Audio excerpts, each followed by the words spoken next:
खोली अंडरपास, बंडलेराचे फ्लायओव्हरचे कामं, अनेक कामं जवळपास खासदार असताना 2000 कोटीपेक्षा जास्त मोठे रेल्वेचे काम मंजूर करून आणले. त्यापैकी 10 ते 15 अंडरपास मंजूर करून आणले. आणि आज राज्याचे मुख्यमंत्री देवेंद्र फडणवीस साहेब, आदरणीय केंद्रीय मंत्री नितीनजी गडकरी साहेब यांच्या शुभ हस्ते याचं उद्घाटन झालेलं आहे.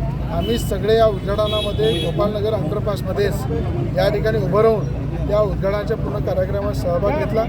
वारंवार एक आमदार म्हणून मी याचा पाठपुरावा केला.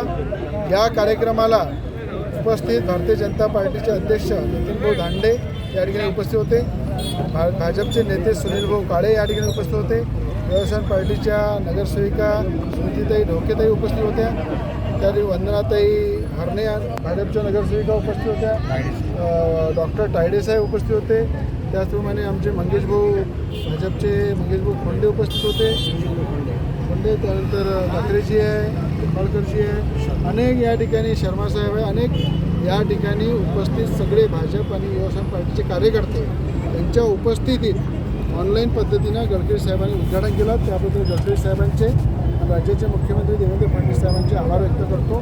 आणि मला असं वाटते की ज्या पद्धतीनं राजकमल चौकासाठी सुद्धा मुख्यमंत्र्यांनी 3 दिवसाआधी झालेल्या मिटिंगमध्ये 17 कोटी रुपयाचे अमाऊंट दिलं.